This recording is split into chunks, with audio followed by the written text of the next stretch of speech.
about something.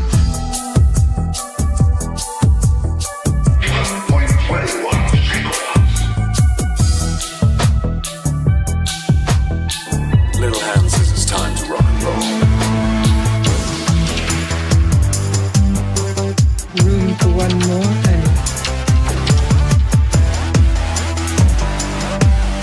Today we face the monsters that are at our door.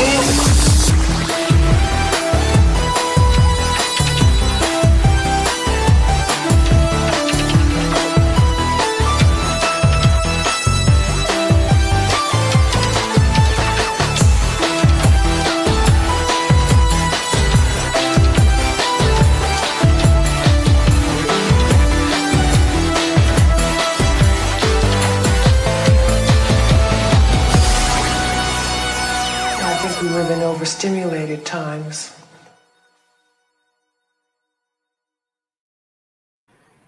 Hi, friend. I was Hello. stuck in the chat.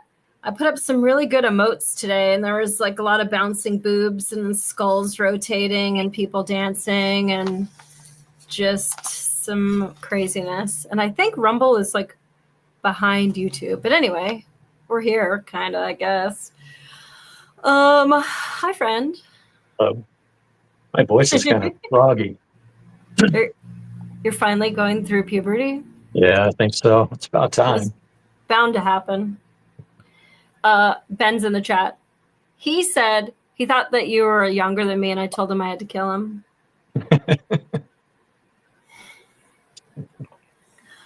Okay, so hi, everybody. Hi out there in TV land.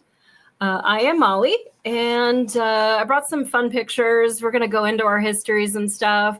But tonight we're going to talk about kind of like punk rock, goth, death rock, the alternative scene, I guess you could say, and like that punk rock spirit. I just call it kind of punk, I guess. And I wore my jacket.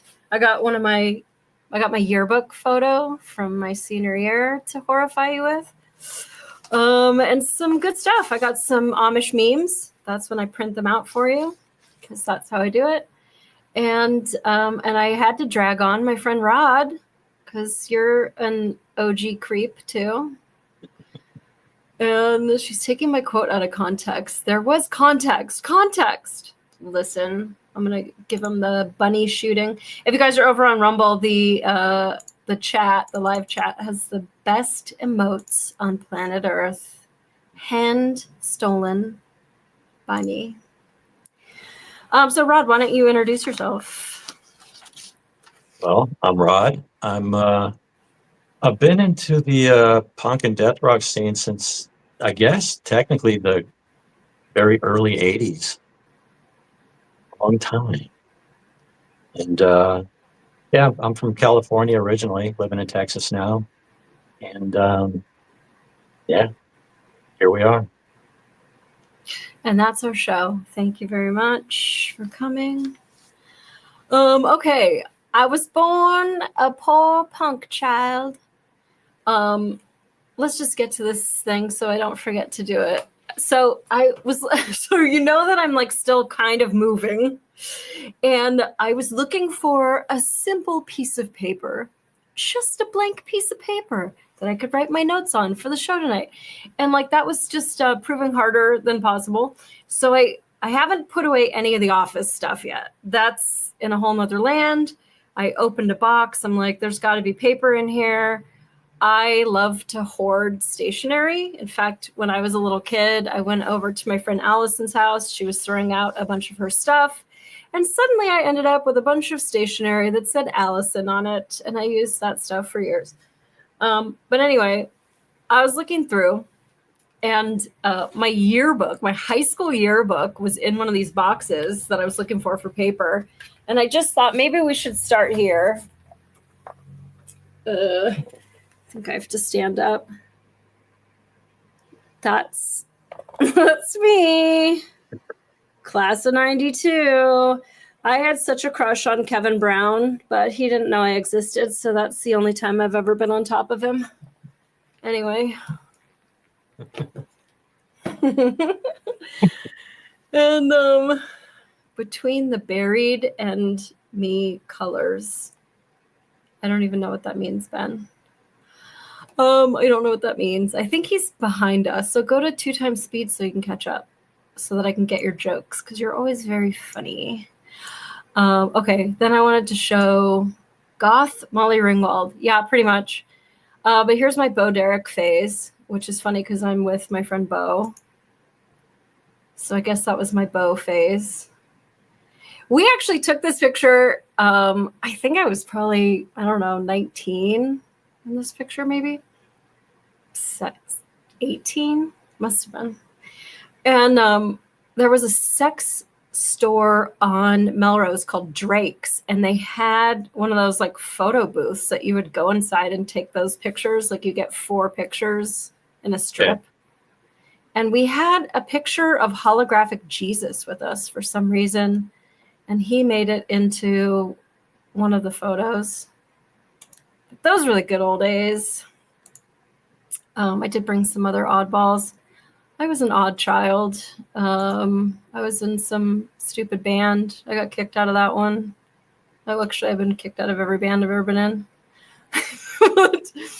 So I guess I grew up kind of punk rock in this sort of phase of my life, right? You're saying you had a threesome photo shoot with Jesus. Hey, listen, Jesus wanted to come in with us. That's all I'm saying.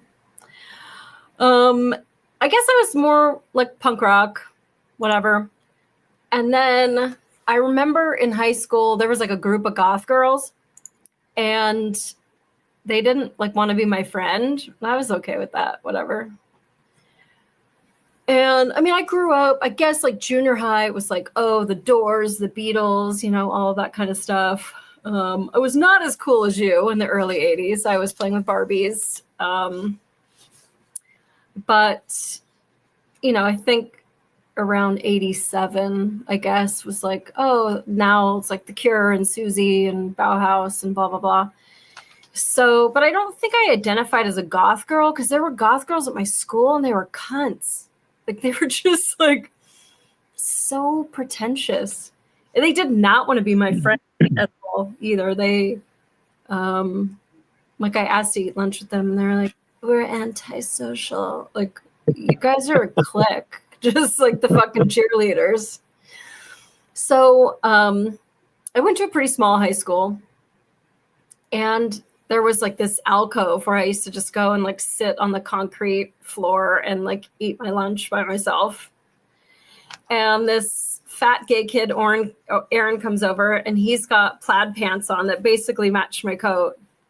And he squats down in front of me, like all super like awkward. And he says to me, I know no one wants to be your friend, but I'll be your friend. And like at first I was kind of like, okay. And like then we became like super good friends. In fact, I just talked to him on Telegram like a couple weeks ago. And we just would talk on the phone every night, and we were just like little friends.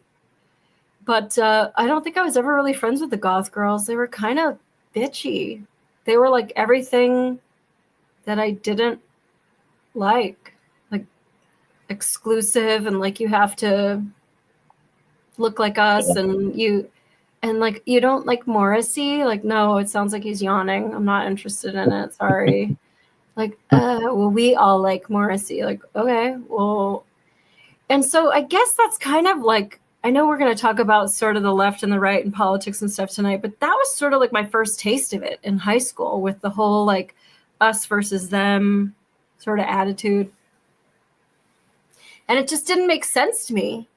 Like, you guys are trying so hard to appear like nonconformists, but you guys are just conforming to your own little biosphere and like condemning everybody else.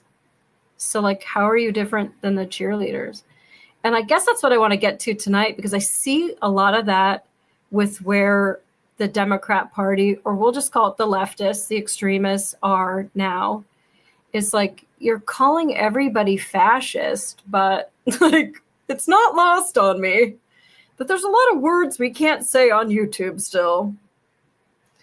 So It's very interesting. So I kind of just wanted to do like a little side-by-side comparison of Trump, talk about like if he's the punk rock president, and then talk about like how that compares and how the punk scene sort of split off. And because there are still some OG punks that are conservative. And then I'll share my Amish screenshots. Actually, I guess I could do that now. I liked this one. The president has 5 kids, 3 baby mamas, lives in government housing, and has a mugshot, yet liberals still hate him. That one kind of made me happy.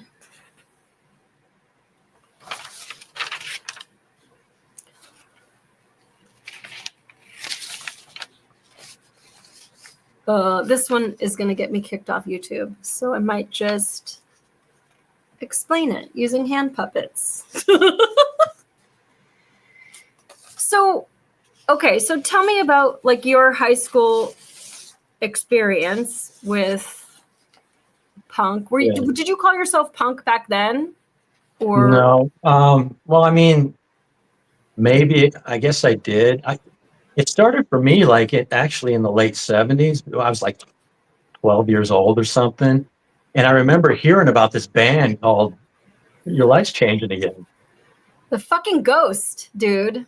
I don't mean to interrupt you. We're going to get back to you, but I met this great ghost girl. She's going to come on my show. And actually, she's going to come to my house. So that means I have some cleaning to do. But anyway, I'm going to leave it. If I change it, it's just the ghost is going to do something else with it. Yeah, Ghost. I think you liked this color. Oh, Turn red. And now it's just like going through a bunch of colors. I just have to turn it off. If there's somebody here in the room with me, turn back to the normal fucking color. Yeah, there's no ghosts. You guys are stupid. All right. Well, you can see my Make Goth Great Again shirt while I...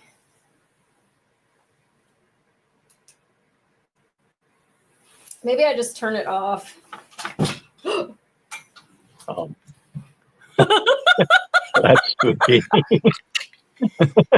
What the fuck? All right.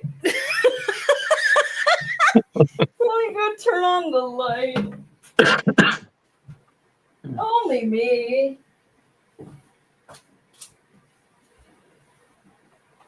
I mean, honestly. And the thing is, like, I have so much shit all around. Because it's not the weekend yet, and the weekend is when I clean. Am I still too dark? I mean, you're dark, but not like you were. Huh? It's not as bad as it was. Oh. Oh, wait, I have a light right here.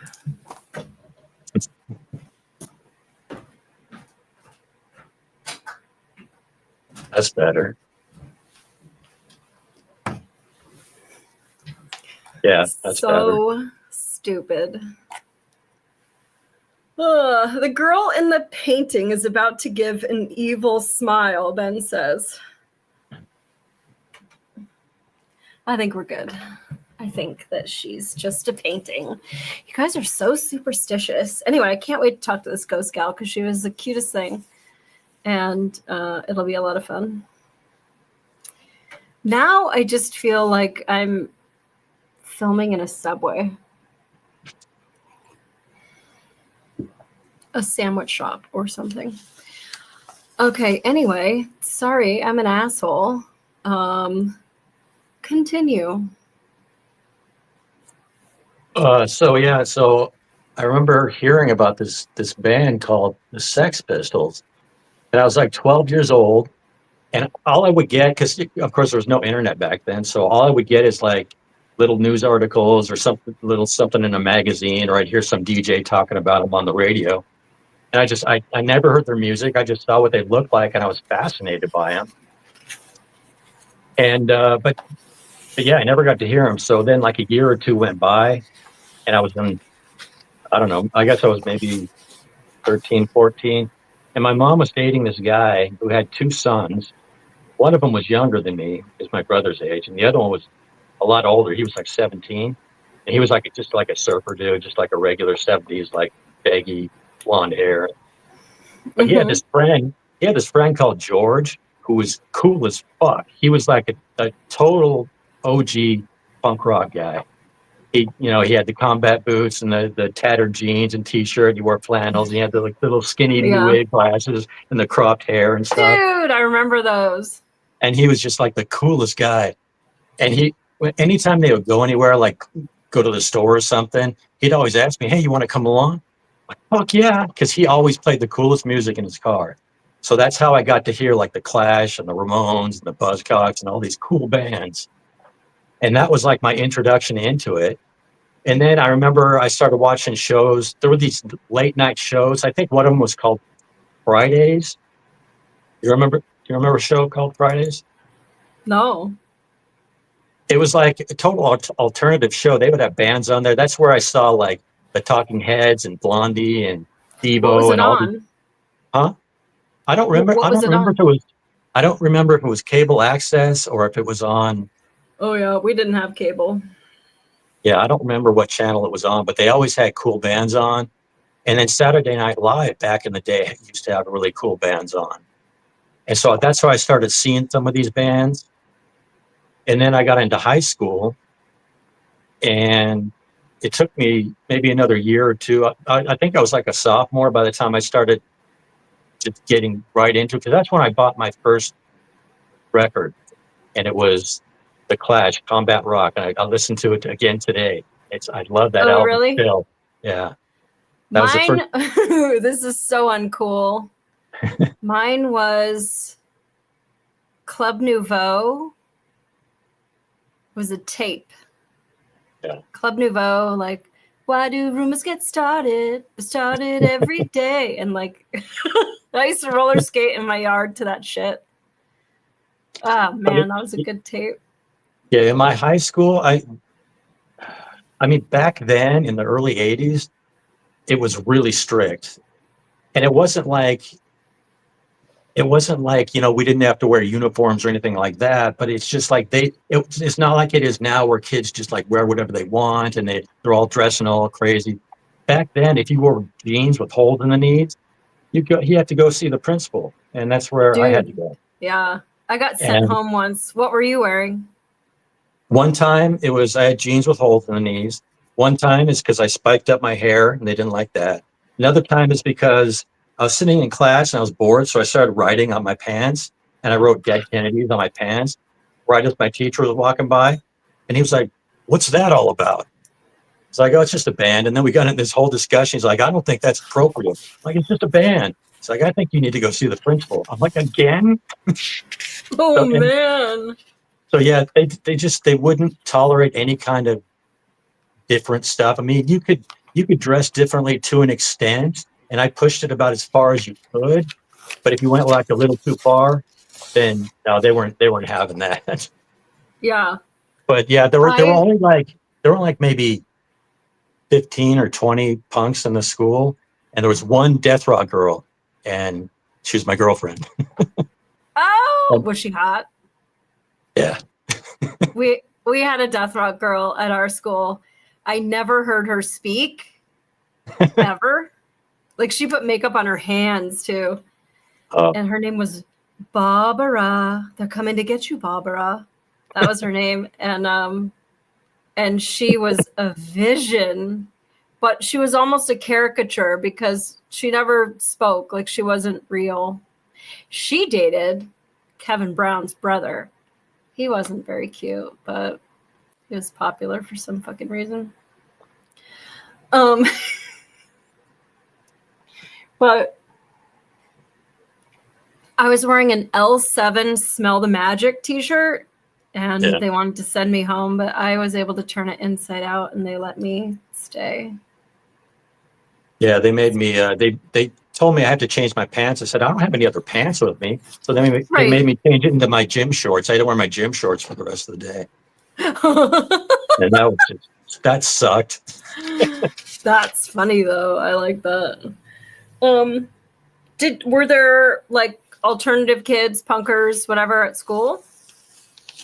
Yeah, I mean, as far as the punks, there weren't that many, but there were lots of like new wave kids, like Duran Duran type kids and stuff.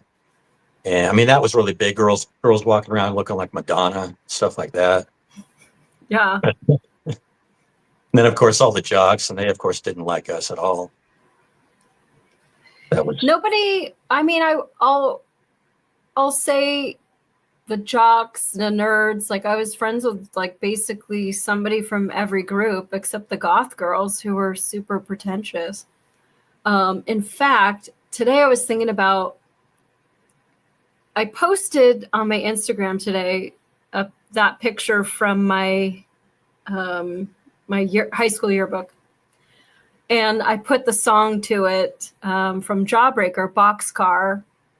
In fact, I pulled up those lyrics. Hold on, Grandma needs her glasses. You're not a punk, and I'm telling everyone, save your breath, I never was one. You don't know what I'm all about. Like killing cops and reading Kerouac. My enemies are all too familiar. They're the ones who used to call me friend. I'm coloring outside your guidelines. I was passing out while you were passing out your rules. 1, 2, 3, 4, who's punk? What's the score? And so that was kind of an anthem in like the early 90s. Before long before Jawbreaker took to eBay to sell off merchandise to pay for people's abortions. True. But yeah, so there was this girl in my school that I always think of when I think of that Jawbreaker song. You know, every one of those goth girls just went to the No Kings tantrums. Oh, no doubt. So this one girl, I don't even remember her name, but she was a grade or two below me. And she used to hassle me. And like I said, I really didn't have any friends, like real friends.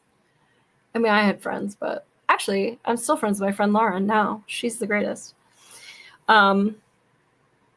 But she was trying to press me one day, and she was like, are you hardcore or softcore?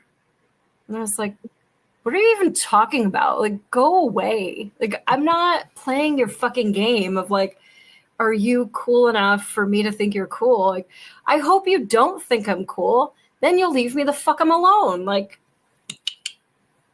anyway, I wasn't friends with that girl, and I always just remember that cunty, are you hardcore or softcore? Years later, I'm an actor in Hollywood. I just went to an audition that was looking for punks. It was for Even Stevens' Battle of the Bands episode. I ended up getting the job. But anyway, I'm just coming back from the audition, and I am dressed punk as fuck with spikes everywhere and all kinds of shit and just too much makeup on. And I used to drive an old 70s muscle car where the license plate folds down to put the gas in, the rear bumper. So I've got my big ass fucking boot on the license plate to hold it down while I'm like fucking stick my gas in, like just fucking like filling it with gas, just like full of fucking attitude. Because I look like a punk anyway, so who cares? Oh, hi, friend. Henry's in the chat. And so you saw that episode? Yeah, it was pretty pathetic. Anyway, so I'm filling my car with gas with my boot up and like giant fucking like 3-inch spikes on the boots and stuff. And I just hear, Molly! And I'm like, I'm not even turning around because whoever's voice that is not somebody that I'm friends with. Like, I can tell you that right now. Molly! And I'm like, oh God, it really, really knows me and it's coming over. And so I turn and it's that girl, the girl who said, are you hardcore or are you softcore? And so I was like, hi. And she's like, oh, like, so blah, blah, blah. What are you doing? Like, nothing. Like, what do you want? Whatever. Oh, well, I'm working at Larry Flint now. And I was like, oh, that's funny. Guess who's softcore now? Well, anyway, I got to go. That was it. That was like the whole conversation. Like, dude, it was like 10 years later. Like, how does that girl even know like who I am from like looking at my foot on a bumper? Like, I don't even think I was facing her. Just weird shit. Back in my punk days, there's another picture of the punk days. Then I kind of, I guess, like I was really into punk, Up the Punks, yeah. So, okay, wait, let me close that. I just got too much shit going on here. And we'll get rid of that. But yeah, so I don't think that there was a label for me. I hung out with straight edge kids. I liked the whole straight edge like aesthetic of just like keeping clean and like having your shit together and like you don't need drugs and alcohol and all this like bullshit and nonsense and like a boyfriend every week to like soothe whatever hollow abyss lives within you.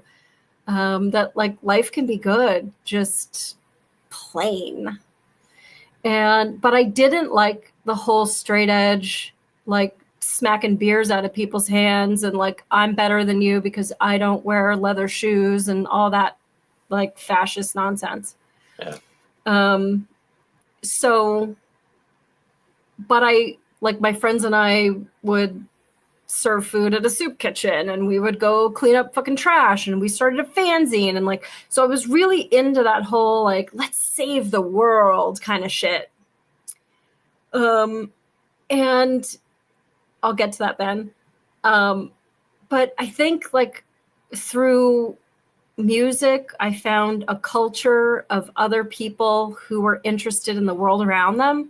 Whereas like everybody in high school was just worried about if they were popular or like the clothes that they wore or whatever. And they weren't really interested in like being present, I guess. I don't know. And so then I went to Washington, D.C. with my grandma and I met my cousin Alice. And it was right when Fugazi 13 Songs came out. So that's like 90, 91, whenever that was. And we were driving around in her Volvo and she stuck that tape in the tape player. And I was just like, this is the coolest shit I've ever heard in my life. And like, I knew punk. I had Nevermind the Bollocks. Like, so I had Sex Pistols. I listened to the Ramones kind of, although I think they're really great on me now. I think they're too like surf punk for me. But it wasn't until I discovered like the DC PC punk rock Discord records, sort of like activist punk rock, that I really identified with a culture. And no way, man, I'm new wave.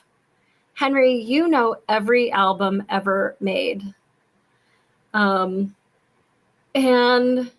so I liked that whole PC thing where bands would stop and go, hey, let that girl up in the front. Like, guys, stop fucking punching each other in the fucking face. You know, like, get your shit together.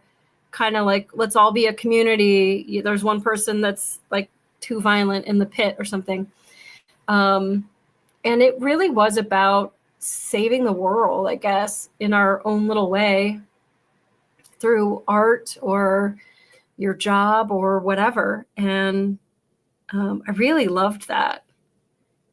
And then I guess the punk shows just sort of ended.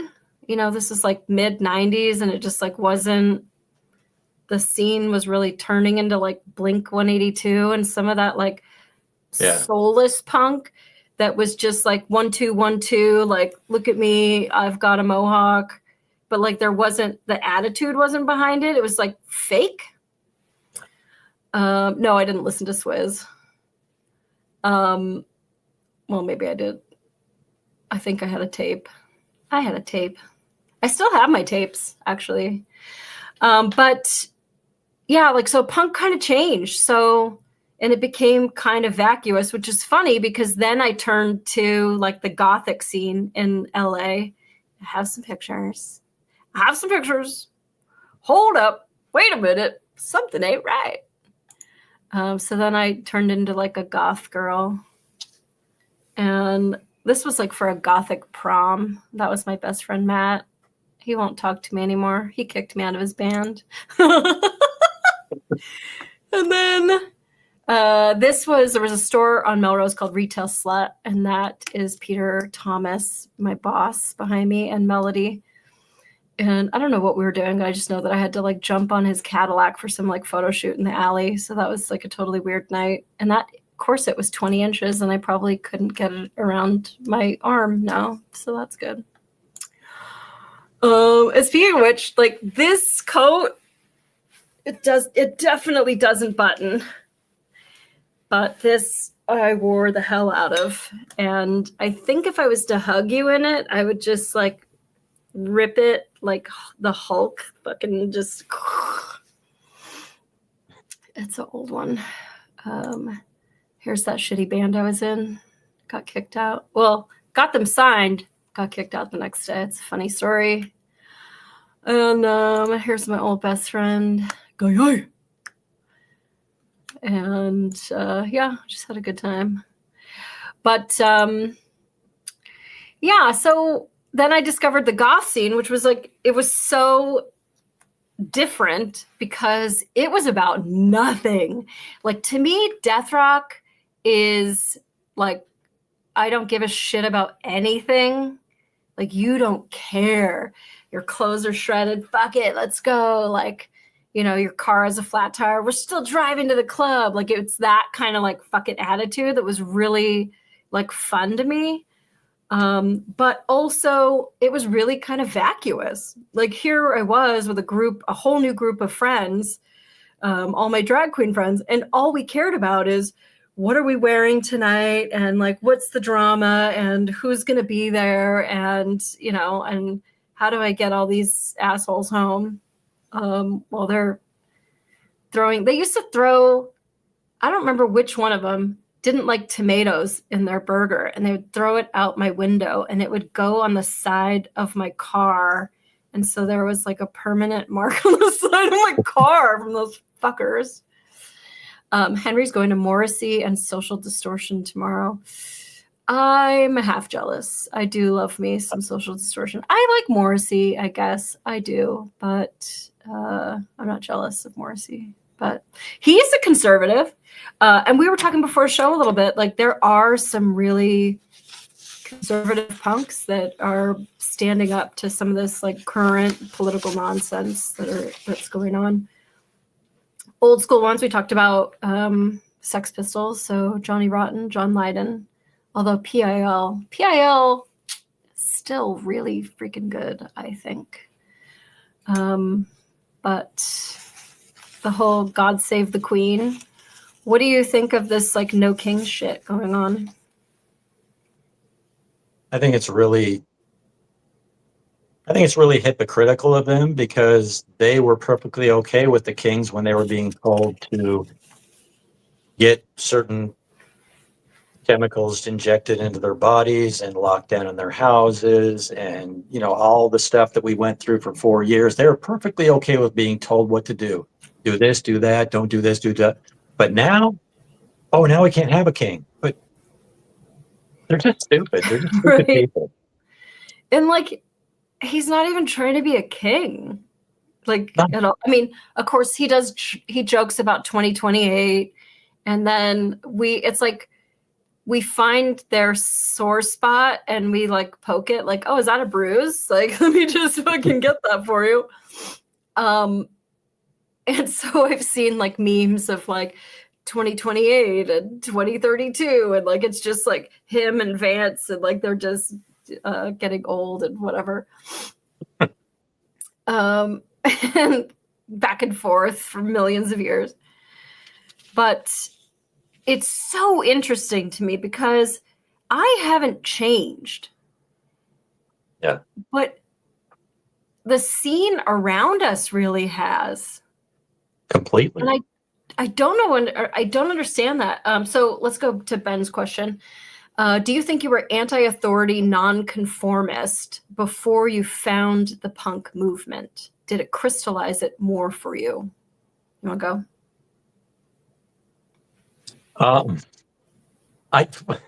Like I said, when I first got introduced to it, I was like 12 years old. So I don't know how, not an authority or anti-authority I could have been at 12 years old. But I mean, as soon as I found it, I knew that was it. That was it for me. And it's just like, it just sucked me into, just like pulled me right into it. So maybe it was already there inside me. I just didn't know it was there yet. I think as kids, we're all a little anti-authority. Like, no, I won't eat my green beans. So, like, I don't know. Like, was I super pro cop? Like, woohoo! I love the police.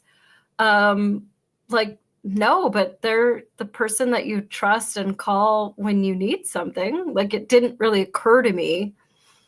And actually didn't for many years. In fact, and then through my goth phase, I kind of cleaned myself up a bit, and I became the authority. And I joined the Los Angeles Police Department in 2005 as a volunteer for the Juvenile Intervention Program and did some stuff there. And then I was sworn in 2008, and I left there in like 2019 because I moved here to the Midwest. And I worked undercover for a year. I worked hardcore gangs, and then I made major assault crimes detective.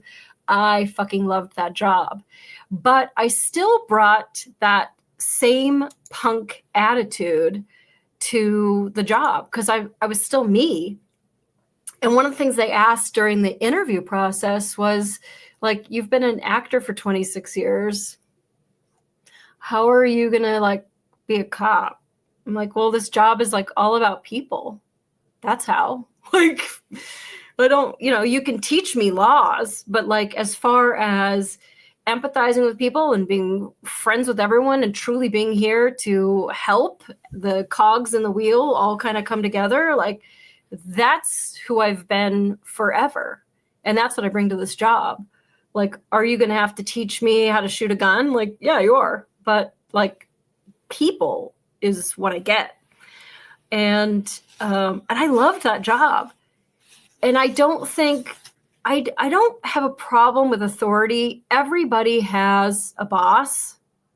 Trump has a boss, the voters, whoever, Israel.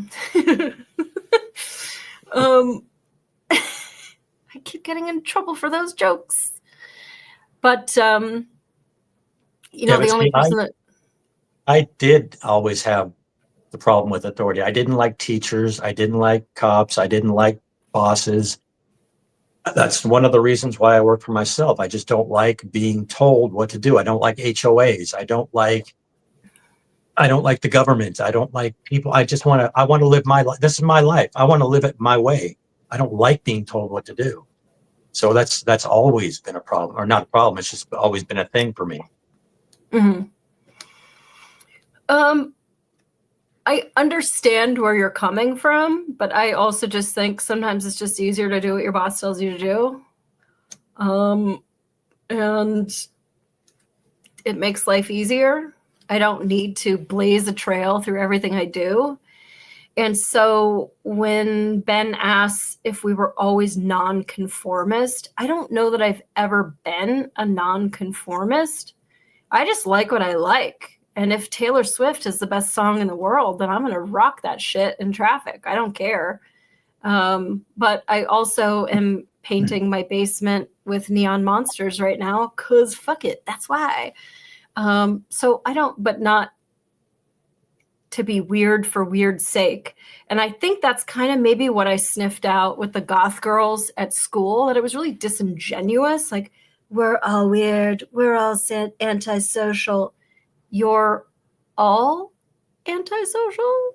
Like, together? Like, it just was so like, shut up. And so I don't think I've ever been nonconformist, because you got to think, like, Rod and I went to these record stores, and Henry, our little brother Henry, went to these record stores, and like there were people at a long like conference table that went and like signed the band, and they went and recorded, and it got pressed to vinyl and thrown in a thing and on trucks to record stores. So to say like nonconformist, like those bands, I mean, even Fugazi that was playing like $6 shows, they still were mass produced. And so I don't think like you could truly be nonconformist. I don't know what that would look like. Like, I want to listen to sounds that nobody else has ever heard. Like, fucking cool. It's probably not good though. Probably not. Yeah, I don't really identify with the nonconformist thing. I mean, am I an odd duck sometimes? Yeah, but like, just let your freak flag fly. I think that's like my best friend here in Michigan is always like, you're gonna wear that? Like, fuck yeah, I'm gonna wear it. Like, everywhere we go, people are like, oh my God, look at you. Like, yeah, look at me. Like, I don't strive to stand out, but I also don't want to be like on my deathbed 50 years from now and going like, I wish I had more balls to like, wear a barrette in my hair or put on my punk jacket from high school. Like, I don't want to feel like I'm missing out. I just want to like live and do my shit. I think that's sort of a punk ideology. I never really labeled myself as anything. I mean, obviously I dressed a certain way, so I was automatically put into that punk group. But I mean, that punk period lasted for just a couple of years before I found the death rock stuff. And as soon as I found that, I was like, okay, I still like this stuff, but this stuff is really cool. And I kind of merged the two together. I never called myself a punk. I never called myself a goth. I didn't even really call myself death rock. I called myself a death punk. And I just kind of made my own kind of a thing where I was kind of one foot in both camps, sort of. I think there's a huge crossover between death rock and punk. And even though I was doing the death rock stuff a lot, it wasn't like, a lot of these guys, they just like head to toe, they're all in black. I wore like these really colorful, flowery shirts and stuff. And I would go to the clubs, and you could find me in the club because it's a sea of black. And then here's me with this like glowing, flowery shirt. I wish you still had those. I do too. Some of them I gave away, and some of them got so worn out, like the sleeves were all ripped and stuff. I had to throw them away.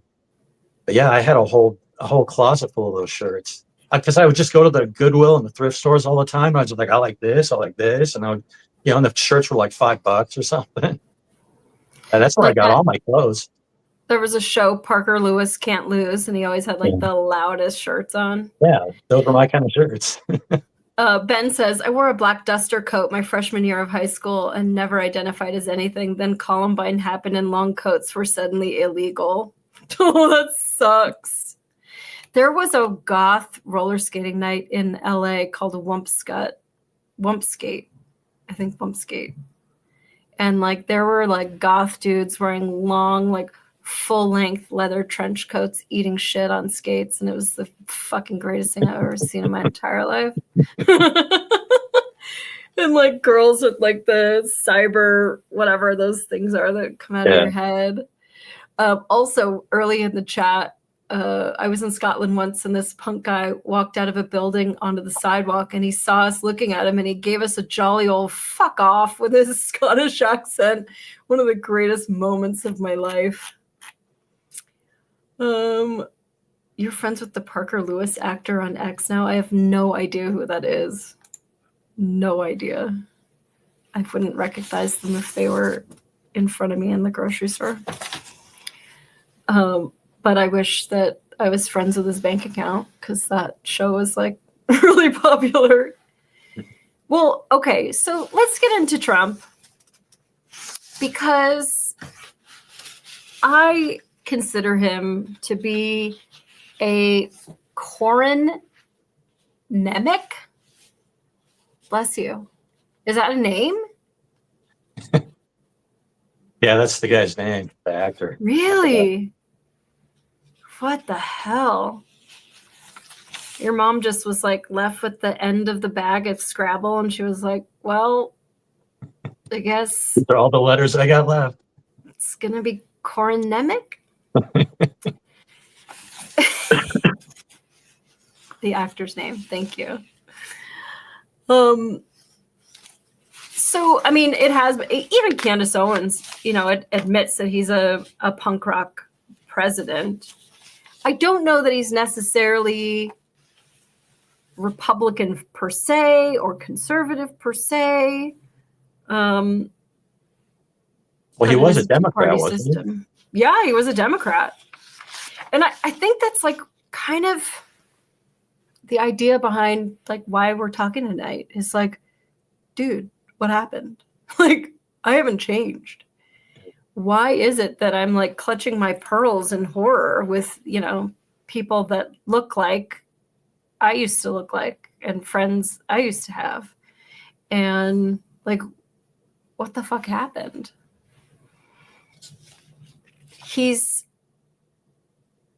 Obviously you have to run. We have a two-party system. Although first time I voted, when I was fresh 18, voted for Ross Perot. And then I think I was registered like Green Party. I didn't know anything about politics, like I'll be honest with you. And I'm not even sure if I voted every single election. I know I voted for Perot. And I think I was registered Green Party and then maybe Peace and Freedom. Because in California you have to like pick.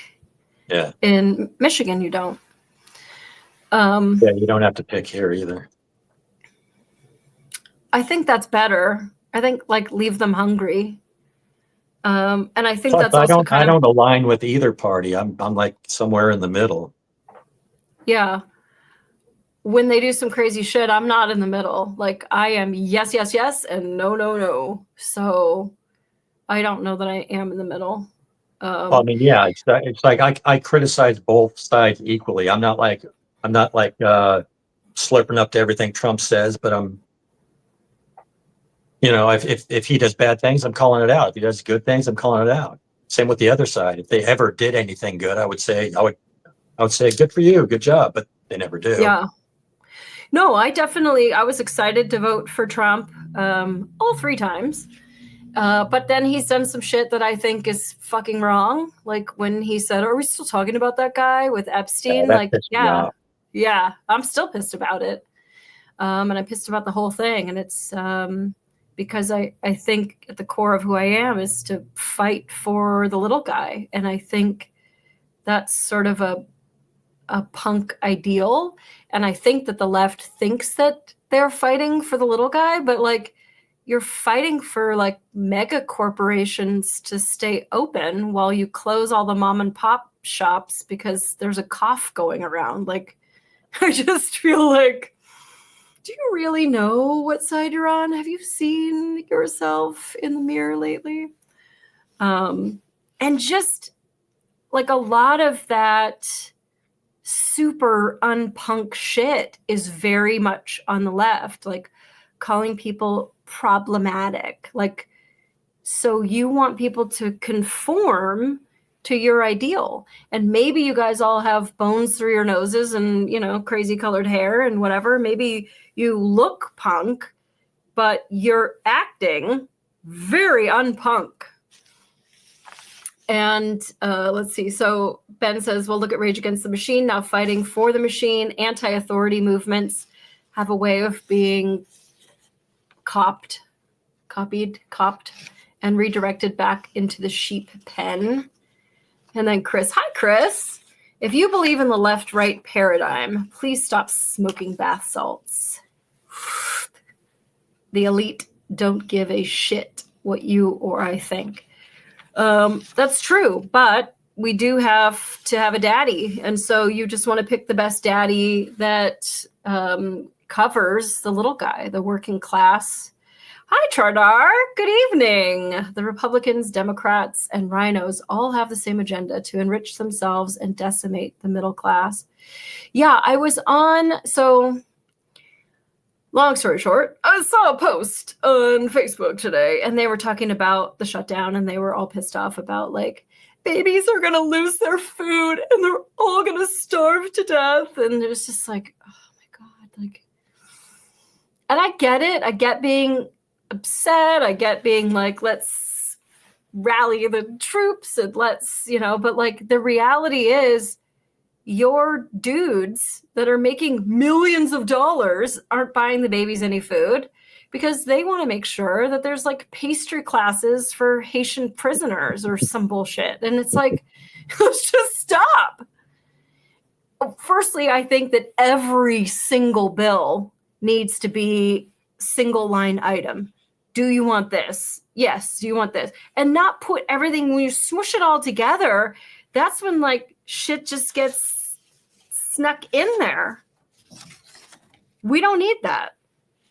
So, yeah, we need single bill shit because then it's just like, hey, everyone, look at these guys who want to pass pastry classes for Haitian felons. What do you guys think? Like, well, the babies are starving. Like, maybe they would think more about it if it really was like single line item shit. But anyway, so this girl is like, the babies are starving, whatever. And this girl came on and she was making some sense. And so I came on and said, abso-fucking-lutely. As a matter of fact, you know, you look at charities like just say St. Jude, for instance, the CEO of St. Jude makes like $2 million a year. And so you're sending all this money for the sick babies. And so I'm like, well, let's just see what St. Jude like actually, you know, 1 penny out of every dollar goes to. And so they claim 3% goes to like overhead, like 15% goes to like advertising, fundraising, bullshit, whatever. But then like 82% goes to the kids and research. Wait, what? What was that other part? Like 82% goes to the kids and what? Oh, well, you know, just like our own personal researchers and their mortgages and Lamborghinis and like whatever, but like it goes, you know, to the kids. Like, no fucking doesn't.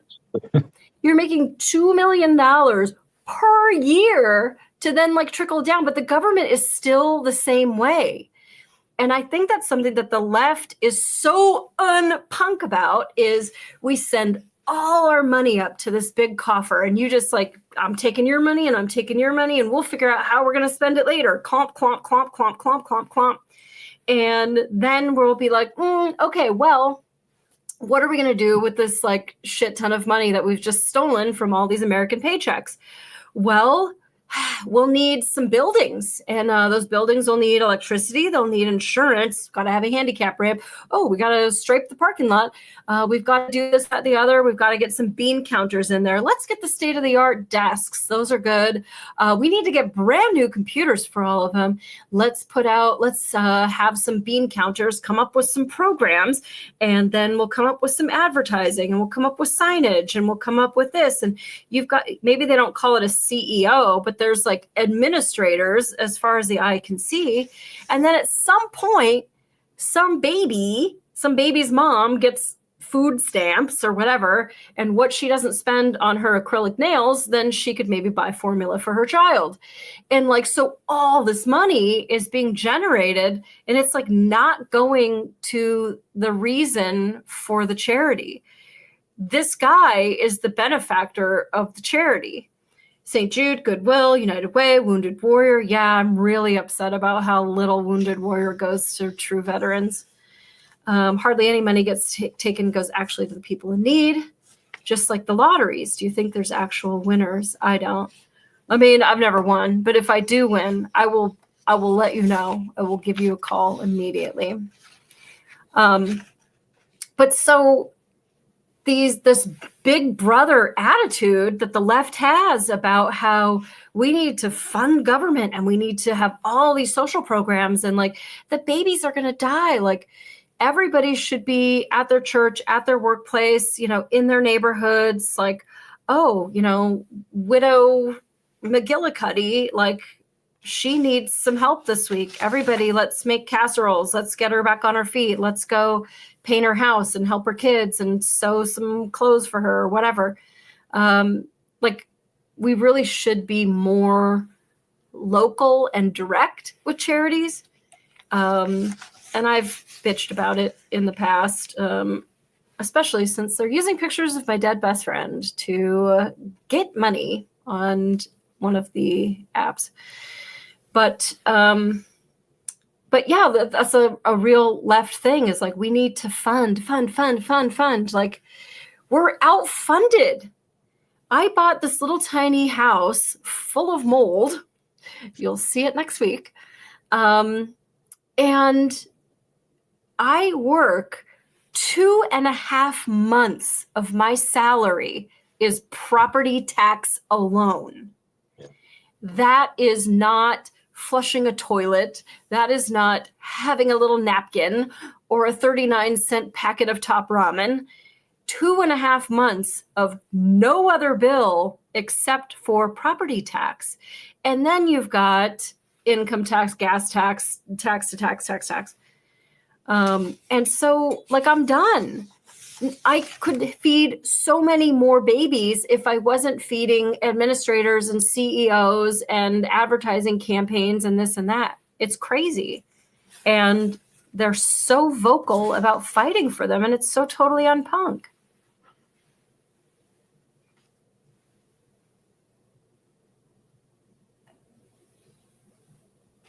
Yeah, I keep saying it. I say it all the time. Waiting for you to.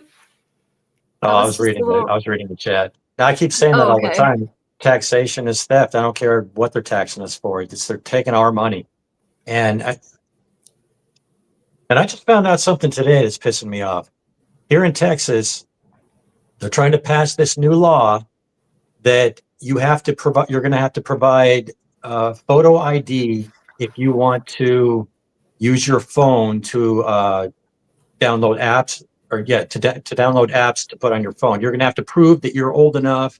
It's like, no, motherfuckers, no digital ID. I'm not doing that shit.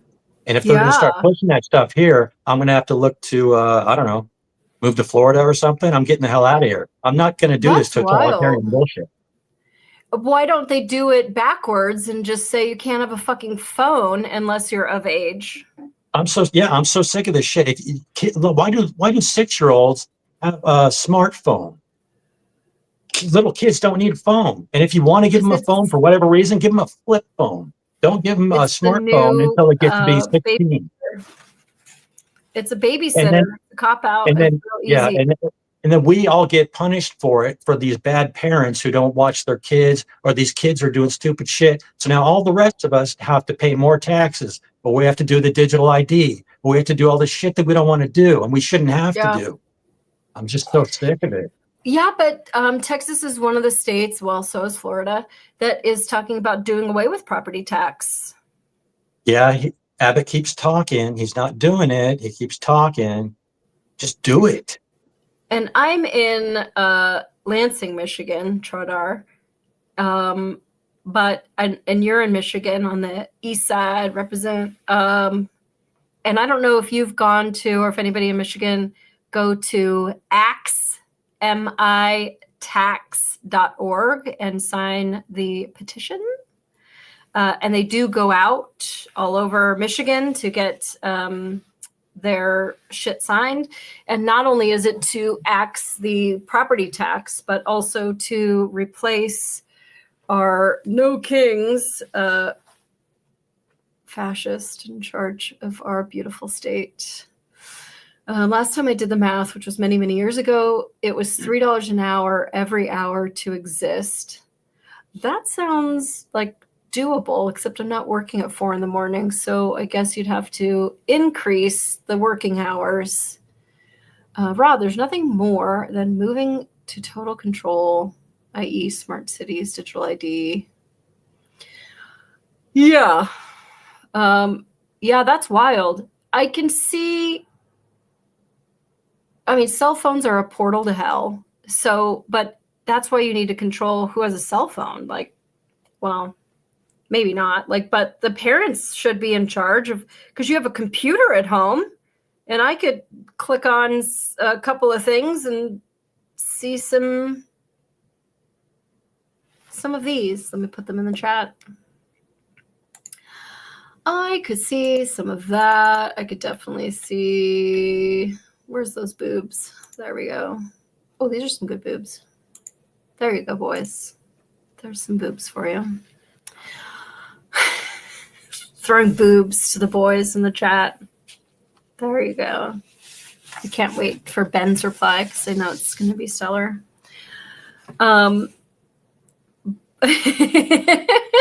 Yep, knew it. Thank you, sir. Cheers to you too. But it's really fascinating to me that the whole punk rock ideology of like not, like freedom and small government has really just been like sort of hijacked. Like these people are in like punk cosplay while they're like posting their black boxes and their Vax cards and like doxing you and canceling you and reporting you. And like even now in 2025, like we still like there are certain words that we can't say because we're live on YouTube as well as Rumble. So it's really crazy to me. And then they will dox you and report your shit. And that's sort of like the brown shirts of the whole World War I guys, maybe a little bit. Like telling on your neighbor, like, oh, there's more than so many people like in their house for Thanksgiving. Like, come right away. Like, that's crazy town. Crazy town. And it's very authoritarian, which is very anti-punk. You mean I mean the other ones, not those ones. The ones that not see things. Those ones.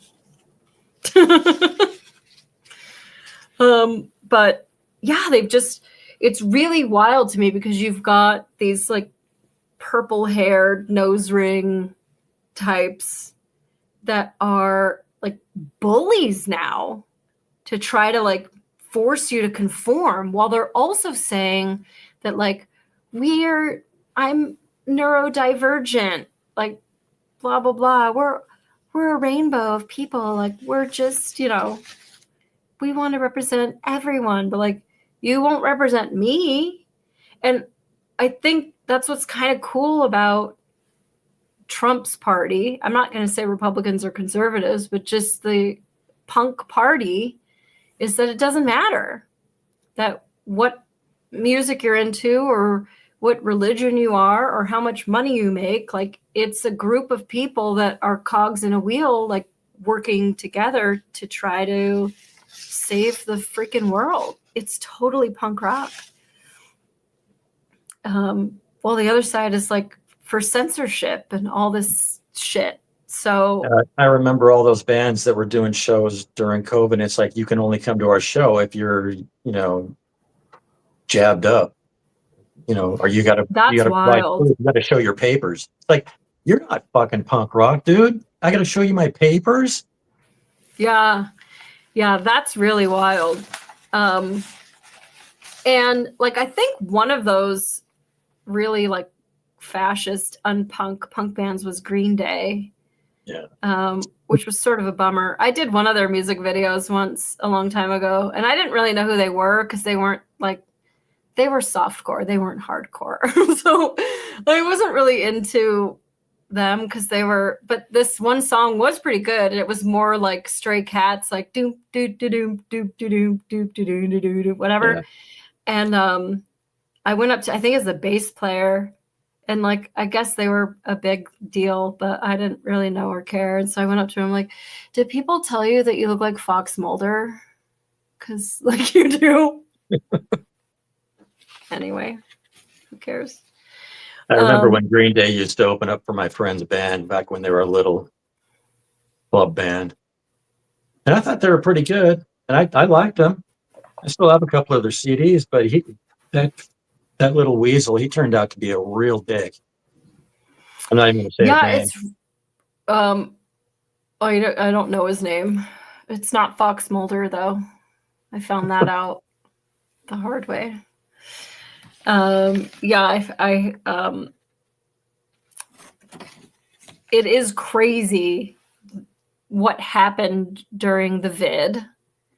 And I think there was like a rift that separated a lot of people that I don't know will ever get mended unless we truly recognize that they were victims of a massive psyop, but they're the ones that are in charge of the media and entertainment and social media. And yet they fell victim to their own fascism.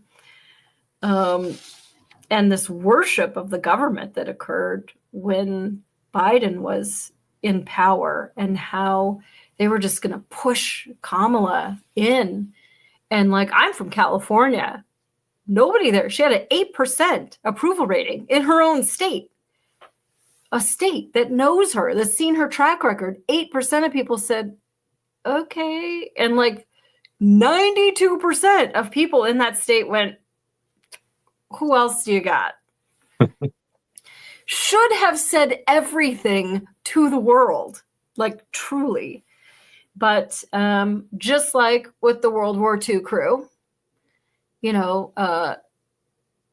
away guns, control the media, censor people, hate the Jews. So that's one of them. And it's really wild to me that these people are fighting so hard. Do they not know? Or are they just, is this like an idiocracy situation where like, it's got what plants crave. It's got electrolytes. Like, is it just like they don't get it somehow? Well, then you got to think, I mean, just, are they CIA? Like the fat purple-haired girl screaming in the street with a megaphone, No, I mean like and her ass out?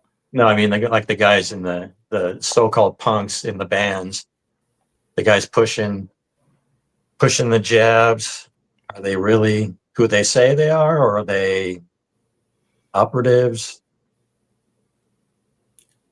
Because I mean, how do you go? I'm not. How do you go from being what you were to what you are now? How does that happen? It's just Brondo. Huh? Brondo. Ben's talking about Brondo in the chat from Idiocracy. Oh. It's got what plants crave. It's got electrolytes. You should probably just put like water on the crops. Water? Like from the toilet? Yes, just water. But this has electrolytes. It's what plants crave. Like, goddamn. The movie's genius. I don't know. Like, first of all, let me just say I'm not the sharpest bulb in the tree, or whatever the saying is. And yet, I think it's sort of that punk rock spirit that causes me to question shit. Just because it's a top 40 song doesn't mean I'm going to like it. Just because everybody's wearing that doesn't mean that I'm going to wear that. I like wearing my wool thrift store fucking coat, whatever. And I think that punk rock spirit, the true punk rock spirit, is what has got so many people questioning when it came to the and all the lockdown measures and the stupid masks and all of that stuff. And then like those punks, true punks, really like solidified. Like, I think now I'm more vocal about shit than I was before, because nobody was trying to kill me before. It was just like, oh, you don't like the Ramones? Like, not really. They're a little too surf punk for me. Like, well, fuck you then. We're doxing her. Everybody gang up. Here's her Instagram. Everybody go to it. Like, okay, I've got 4 Instagrams, so you're just going to have to find them all. And like, that was part of the whole, that like politically correct part of the punk scene that I didn't like. I had a roommate. He was in one of the fucking best goddamn bands. It was called Downcast. It was such a good band. Nobody has heard from it, but they were so fucking good. But this was like the beginning of woke. And he would talk about this person that he met, and the person did this, and the person did that, and I said this and that to them, they, person, it, whatever. And I'm just like, I don't, like, are you gay? I don't, are you dating? Is it a girl? Like, I don't, why can't you say pronouns? Oh, well, because, you know, their gender shouldn't matter, you know, in the story that I'm telling. Yeah, but like, I just want to visualize it. Yeah. Like, if you tell me it's an old lady or a little kid, like, it helps tell the story. It's not, I'm not ageist. Just tell the fucking story. And that whole politically correct thing, I think is kind of like where it started to go wrong. And maybe, and I don't know if that guy is posting his Vax card on the fucking internet and his black box, and we stand with Ukraine and all the, like, the things. But it kind of started back in the early 90s that I noticed, where it was just like, that doesn't even make any sense. Why are you tiptoeing around reality? But now they're being paid to protest, which is like the most ironic fucking part of all, because like, that's not even like, I don't really hate this. I'm just being paid to stand here. Like, that's the most like the real true punks that are in this crowd, or the like anti-fascists, should be beating up the guys who are getting paid to protest, because that's just all facade. And like, no, this is really a movement. We really believe in big government. Like, come on, guys. Like, fuck you for getting paid by billionaires to stand there with a sign and pretend like you give a shit. Is really wild to me. The paid protesters is truly unpunk. A lot of people have seemingly flipped on many things. Well, I think so. I mean, I would never have questioned, but now, like, before the show, I was talking to Rod about my like issues with dentists that like go to like inspect my teeth, and they're like, "You're a really good brusher." Like, okay, thanks. Here's your fluoride sample. Like, oh, I don't do fluoride things. You don't do fluoride? And like, they just get that like fluoride stare. Like, no, I don't do fluoride. Fuck off with it. You just spent all that time telling me I'm a good brusher, and now you're trying to like find some dental work to do. There's no work to do, sir. Move along. I listen to other podcasters. How dare you? And it's unbelievable how they justify everything Trump says and does. Yeah, I think that's a bummer too. I mean, honestly, if I work at McDonald's or Burger King, it's all slop.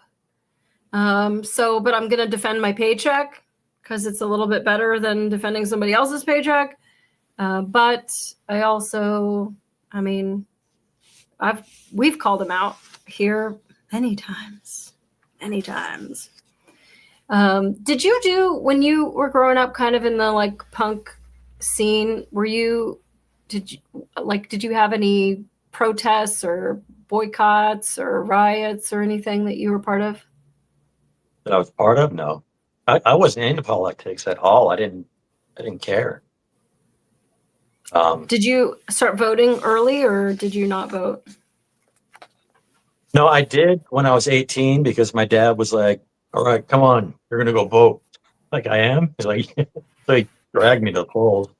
And unlike what Ben thinks, you voted for Hamilton or Roosevelt. Who was it? No, I voted for Lincoln. That's a good one to vote for.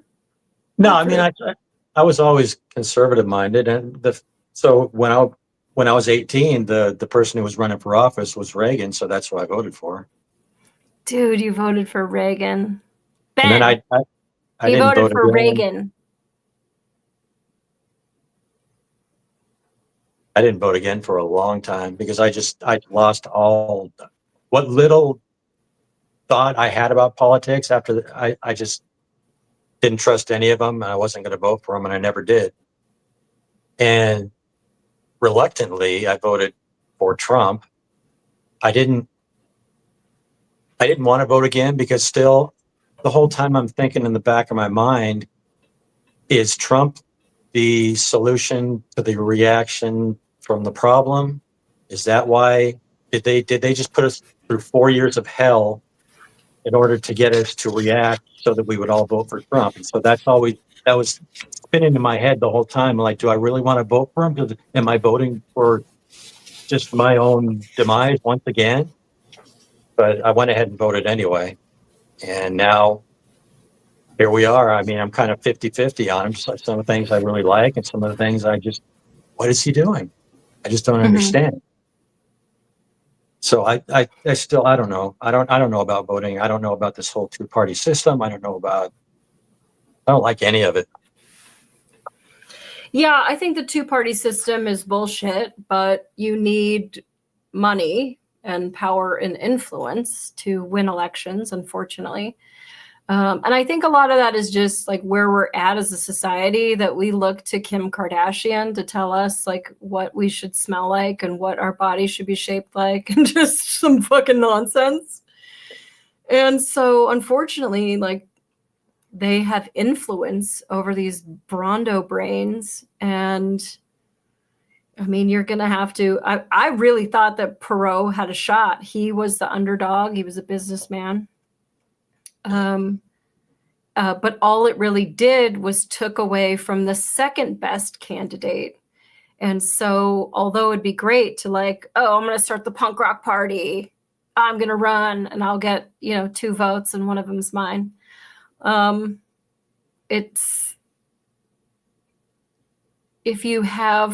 it's not going to be equal here. Like, I think they have like 5 parties in Canada, and it's about, equal. Like, okay, so they really are picking the best person. So then you have more ideas of like, okay, well, this person, it's like a metric. Like, okay, well, we side on these specific things, but not these. And so I'm going to vote for this guy. And we don't have that here. We have vote blue no matter who, vote Brondo no matter who. Yeah. And it's truly bullshit. I did grow up with boycotts, and I do think that they work. And there were many places that I boycotted. L'Oreal was still doing a lot of animal testing. I don't know if they still do, but I boycotted them. But now it's like I do boycotts, but like, okay, so you're boycotting Disney. Like, I haven't given Disney $1 of my money like since I was like 20, and they wouldn't let us come in because we had too much makeup on, and they thought we would look like an attraction because we were goth, and like we couldn't come into the fucking park, Rod. And they sent us away. Like, they did that to me there was no gym shorts in the fucking car. And so they were like, you can just wash off the makeup. But then like, well, we still have these outfits on, and like, it's anywhere in LA to get to. Like, oh, so I'm going to drive like 3 hours home and back to like go have another outfit that you like. So now it's so gross to me that they do this whole Bats Day in the park, and like, oh, the goths show up and everybody's like dressed up. And it's like, fuck you. You turned me and my friends away, but now that there's money in it for you, you've turned it into a whole fucking thing. And all these goths just slurp it up and drive over and like fly in because we're going to go to the happiest place on earth. Like, fuck you. And so, but I've never had the Disney Channel. I've never owned cable television a nanosecond in my life. My parents got it after I moved out as a teenager. So I've never had MTV. I've never had like anything. I got internet to do the show. But I do believe in boycotting. And so, because I do think that's sort of punk rock spirit, but also just like, that's how you get people to do what you want them to do. And whether that's like a date of like, hey, I'm going to come over at 11 o'clock. Okay. Like, no, you're not. Like, I'm good. No, you're not. Well, that's the only time I have available. Well, then I guess you're not available to date me. Then next, like, so then you like find somebody that will pick you up at a reasonable hour, or you find a toothpaste company that doesn't donate to blah, blah, blah, or you go to shows that don't require cards. Like, I think that's how you navigate through the world. And I did like that public square thing, although it was very inefficient and it wasn't really. I have a much better idea. If somebody would just contact me, I could walk you through the whole process. Is But that still a thing? I don't know.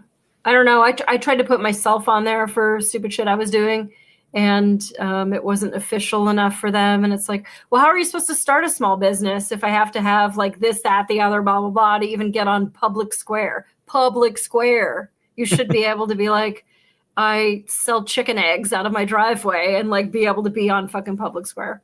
But Yeah. they didn't feel that way. Let's catch up with the chat. Chodar, I remember in 8th grade, I started a petition to get our principal booted. Now I need to know what the principal did. My dad found out and was so pissed. Molly probably voted for Taft. I know where you live, sir. Well, I don't really, but I will find out. We only elect who they select. Voting, in my opinion, is an illusion. I totally agree. My best friend from high school does not vote. But I think if you don't vote, then you're totally handing it over for them to decide for you. So, like with this election, I mean, Trump won the popular vote. And even though you have the rabid leftists breaking windows and keying cars because they might be loosely associated with the fucking orange Cheeto that triggers their brain, there was still a shit ton of signs and bumper stickers and hats and t-shirts and stuff that, like, even me, like, I'd like to think that I'm pretty bold, but I also, like, I don't trust other people. So, like, I'm not putting a sticker on my car. I'm not wearing that hat. Like, I don't, it's like with LAPD, you would get, if I get into a fight, okay, fights happen. But they look at your tactics leading up to the fight to determine whether or not they're going to back you. And so that's just sort of like part of my processing and risk assessment of like, okay, so I get into a fight over wearing this fucking hat with some rabid asshole. Like, did I really need to wear the hat? Like, I know who I'm voting for. Other people don't need, but I would see other hats like at the grocery store. I'd be like, nice hat. And like, I would let people know, like, you have an ally, but I wasn't brave enough to put a lawn sign out. Are you crazy? I saw a video yesterday. This guy was walking down I don't know where it was, but he's walking along the beach, and he's wearing one of those blow-up costumes, and it was Trump with a big red hat on, and he was carrying a flag, and he was just walking down the beach. And this guy just comes running up and just starts beating on him, just beating the crap out of him, just because he was dressed like that. He wasn't saying anything. He was just minding his own business, just walking along wearing this goofy costume. But this guy just comes up and starts wailing on him. It's like, what is wrong with people? That's wild. Yeah, that's crazy. And also, like, the guy underneath the suit might not even like Trump. He's just doing it to be dumb. Maybe somebody, he's, instead of carrying a sign for some business, he's like, maybe he's getting paid to wear this suit, and that's just his job. And now he's getting beat up for it. Right. Yeah. I mean, God, it's a costume. It's really that crazy.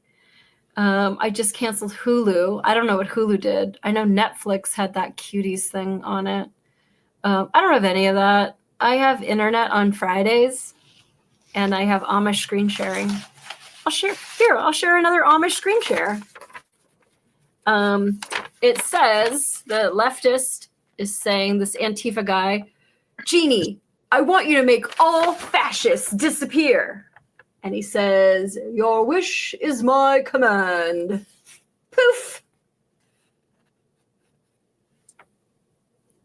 Oops. I don't know my left from my right yet. That's pretty good. That's Amish screen sharing for you.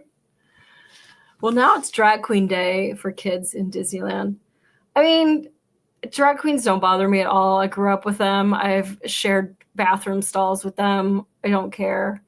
It's the sexualized part of it. It's that autogynephilia section of drag that didn't exist when I was growing up in the drag scene. drag scene. I think we've already proven that I was born a girl, just FYI. And I don't know that any of my friends like actually passed for women, truthfully, but anyway. But the sexualizing, because it's gross. Like, why do you have to invade kids' spaces? Why aren't you guys invading the garden show? Because like, we need to plant trees. Like, why aren't you invading like other sections of humanity? Why is it always the kids? Why is it always the kids? Hulu raised their price $2 more per month. Well, that's a reason to cancel them for sure. But I happen to be perhaps one of the cheaper people on this planet. So I've never paid for Hulu, not for a day. I did have a friend named Linda. She let me use her Hulu, but then I voted for Trump. And so I'm dead to her now. So I never got to see the end of, what was that show? What We Talk About in the Shadows, like that vampire one. Yeah. Funny. That show is so funny. And like, That's the only show that I miss. I haven't watched TV since 2017 when I just got fed up and I turned it all off. I did have Netflix for a while, but I canceled that about 4 years ago, and I just don't have anything anymore. if you have a public library card, people, there is an app called Canopy with a K, and it's like a free Netflix. They've got a ton of movies on there. Right now they have a ton of horror movies on there, really cheesy sci-fi, old movies, a lot of history, documentaries. They've got some spicy stuff on there too, which I didn't think they would have for being connected to the public library. But the public library, at least in terms of where I live in Lansing, is that they do this Canopy app with your library card, and you can watch 26 points of movies per month, and that's a lot. You probably shouldn't be watching more than that. You should probably get a job and help me clean my basement.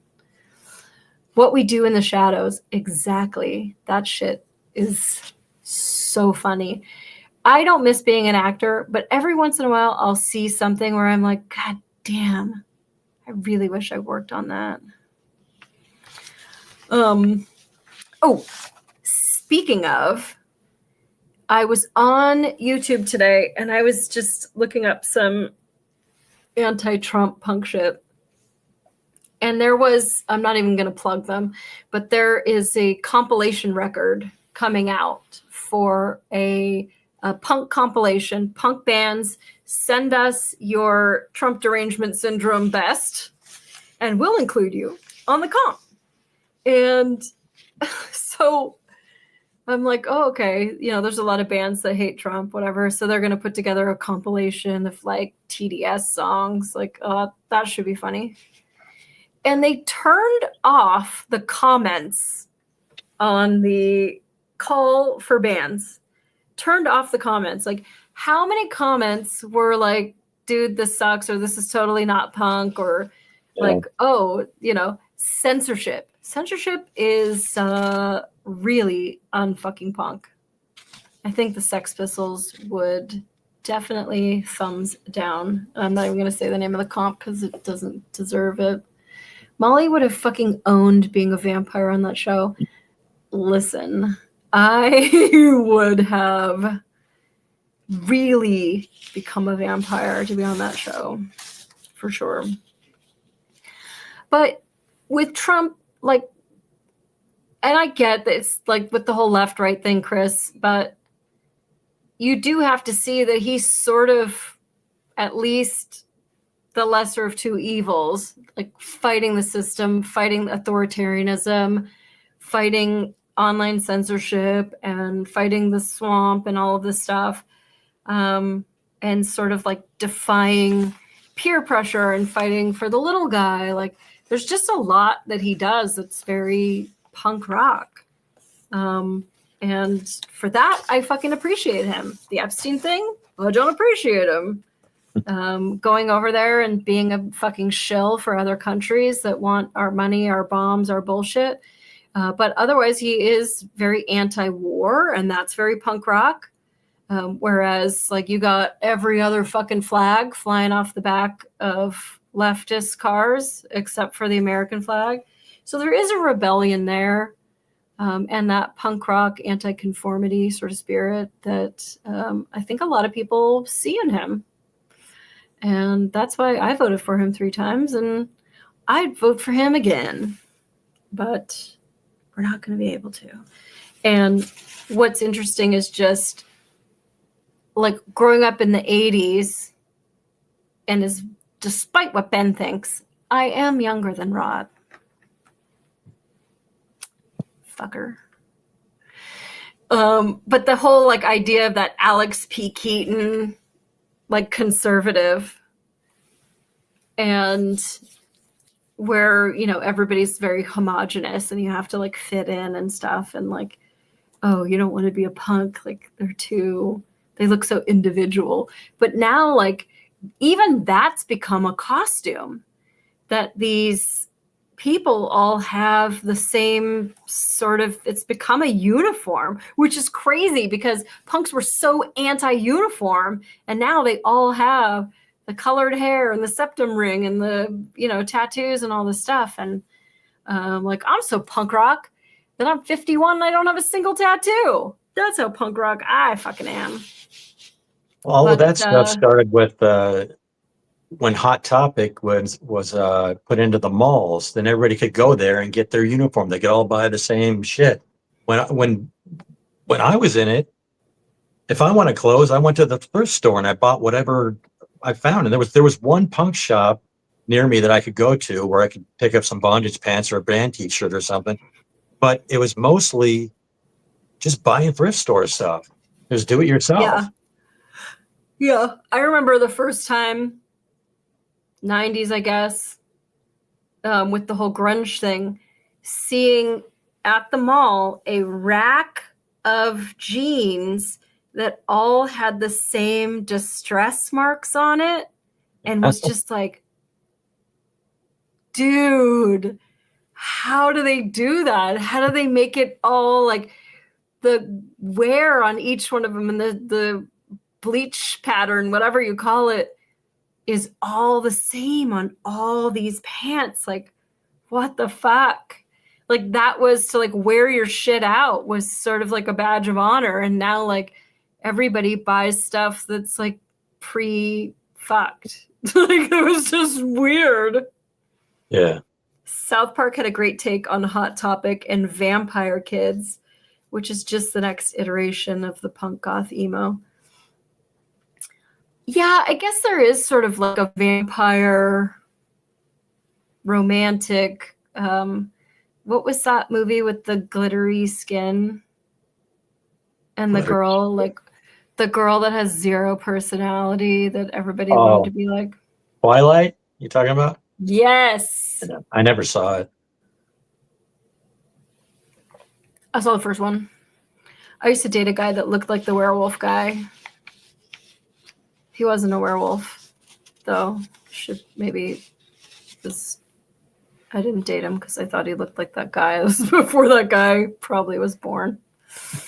Yeah, but it's Twilight. Yes, Ben. Ben, I think we have a little delay. Or maybe Ben's a little delayed. Rumble's behind. I don't know why it has that delay. It's like 10 seconds behind. In case we have potty mouth, I don't know. I don't know. The free speech platform. Right. I want to go live to the users. But I think what's kind of cool is that I think a lot of us have been more brave to sort of stand out and say something and like find friends. Like, all you motherfuckers in the chat and Rod, like, I found all of you friends like on the internet, and like you guys are people that could come to my high ground and stockpile of ammo and canned chili any fucking day. And I think there's something like really exciting about that. Like with the punk movement, or like when I went to LAPD Academy, like making like friends, people that you trust. It's deeper than like rolling around on a goth dance floor in a fucking wedding dress. And I think that's really exciting. Molly, while you're cleaning your house this weekend, how'd you know I was cleaning my house? I'm always cleaning my house. I highly recommend Simon Dixon's podcast on YouTube. Did the CIA create Bitcoin? It's very educational about Trump, a different perspective. Oh, that's nice.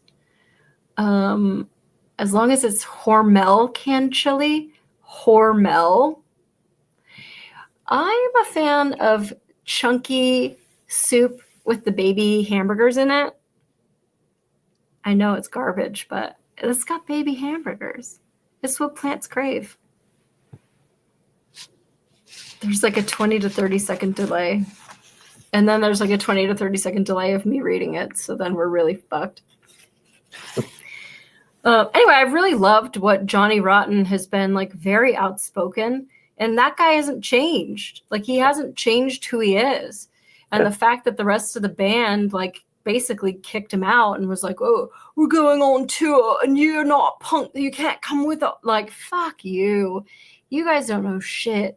And he was very like pro Brexit. And I thought it's really genuine. Like, you know, as an entertainer, like mildly interesting what you have to say. I don't really care. But I really thought it's interesting because he's very relevant and he's not trying. Like that is truly who he is. Like he does have that punk rock spirit in him. And like, I don't know how the others strayed. It's really, really, really weird to me. But even Morrissey came out and was speaking up about the current political climate. And he isn't somebody that was historically conservative. Dee Dee Ramone, but they were very pro Republican. They were pro conservative, even way back when, saying that Reagan was one of the best presidents of American history. And they got some at some award show, they like thanked Bush and said, God bless America. Like that's the Ramones. So that's really exciting. Michael Graves from the Misfits. He was all about the true punk rock spirit. And I'm going to say, I know his music isn't punk. I'm going to say Kanye West also. Punk fucking rock. Doesn't give a shit. He's going to do what he's going to do. And he's not worried about status quo or the establishment or what the media tells him to do or any of that. I think he really does have that punk rock spirit. He gets a little crazy sometimes. He says some things that would make people at the dinner table clutch their pearls in horror. But then you think about like way back, never mind the Bullocks, like that was shocking for that day. Mm-hmm. Fuck this and fuck that. Fucking all you fuckers. Fucking Brett. She don't want a baby who looks like that. Like that was shocking. If I've ever been a singer in a band, I've just now been kicked out of it. Thank you. Now I've been kicked out drums, bass, keyboard, and I've just fired myself as a singer. So yay is cray cray. I know, but there's something I really like about him. His just unapologetic, I am who I am attitude. He can be cray cray, but I think it's kind of neat how people have really sort of embraced him, and then it's like, oof, like I do like the light of this candle, but it's also burning my eyebrows off. Like, how far do we keep him with us or away from us? Like, it's he lost a fortune speaking out. Yeah, I mean, he said some stuff, but I also think it's like back in high school when we would go to the mall or something and I'd be dressed crazy and like we would get followed because like certainly I must be shoplifting, or we would get bad service at Denny's or something because we looked like shitbags. Yeah. And at some point you realize like punk is really inside of you, and like all this shit is just costume. and I can change this shit real easy and not get followed around the mall and get better service when I go to Denny's. And so I think I sort of mellowed out on how I dressed daily, because like punk isn't a bumper sticker or a tattoo or an outfit. Like I really do think that it's something that lives within you. And that's why hopefully I'm punk for life. I hope. I agree. I like him, and he spoke out, and he got seriously canceled by those controlling his purse strings. Yeah, it's fucking heartbreaking. And Candace Owens talks about it quite a bit because they're friends, and she's been one of the people that's really gone to bat for him through the stickier times. But I don't know how much of it is an affectation, because when he says something outrageous, like he sells records. You remember, Rod, when that parental advisory explicit lyrics sticker came on Two Live Crew and Jane's Addiction and all of those things? It's like you see that parental advisory and you're like, I want that record. I still have it on like some of the my CDs. forbidden fruit. Which one? Two Live Crew? No, I think it's on one of my Tool CDs has it on it. Yeah. And I got a couple more. I purposely left it on there because I think it's hilarious. Yeah. It's wild. But I think it becomes this like forbidden fruit that now like it creates its own buzz.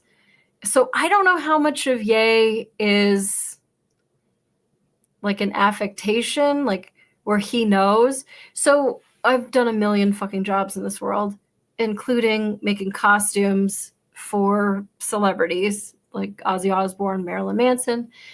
And so Marilyn Manson is just a dude named Brian who has this whole artistic vision, and he's really fucking smart.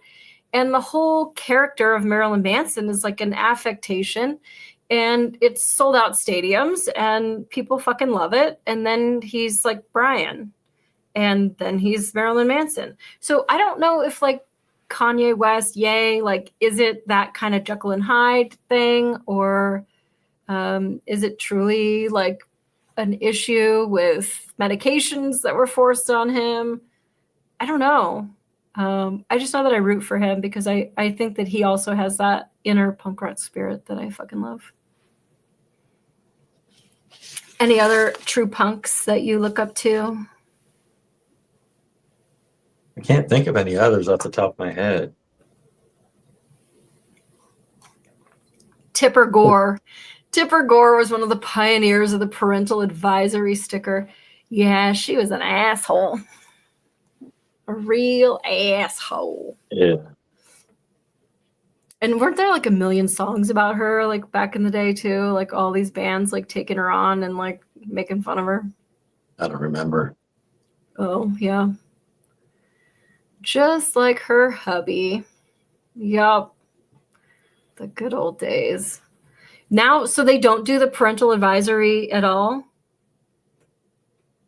I don't think so. Because that would be interesting, because it's like if Texas is saying you need to show ID to download an app, but then you can get on YouTube and just like consume the wet ass pussy music video. I know. Well, I mean, they are doing other things here too. They've really cracked down on the porn sites. Like a lot of them, you can't get access to. You have to do the age verification where you have to show your ID and stuff. So they're cracking down on a lot of that stuff, which is good. But yeah, for this other stuff, like that just really bothers me. It's that slippery slope where we're heading towards full on, digital ID. And I don't know. I mean, I do not consume the prawn myself, but I don't know that I care if somebody else consumes it. Listen, I wouldn't date a guy who consumes it because theoretically we might get into some of those situations.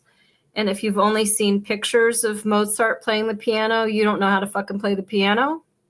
So I don't really want to give myself to somebody who's only seen Mozart play the piano in a magazine. But it doesn't mean that those people shouldn't be able to exist. I just like, for me, I'm good. Thanks. Digital ID is part of Agenda 2030. Yeah, I mean, no doubt that they want us to. I mean, there's a lot of online job applications. Not that I would ever apply for another job. I love my job so much. That you have to verify yourself in so many different ways. And even all this bullshit with stickers you still use on physical albums, and its use is voluntary. It's up to the artist and record label if they want to use it. And I bet a lot of artists put it on there because it's like, hey guys, this one's spicy. Like, oh, spicy? Oh, okay. Like, I bet it increases sales. I know with the Jane's Addiction album, I think it was Nothing Shocking. No, it was Ritual de lo Habitual. They had 2 ones that came out, just like the blank white plain rap bullshit. And then they had the one with the image on it and the explicit lyrics and whatever. And like this one vastly sold out. You know, you don't need to dumb the world down for me. That's very unpunk. Censorship is very unpunk. But You remember that band called Body Count with Ice-T? They had that controversial song, Cop Killer or something like that, and it was you know, he does his rap stuff, but this was like his hardcore like punk metal type thing that he was doing, and wait, it was like Ice-T did punk metal. Yeah, I think it was Ice-T. I'm pretty sure it was.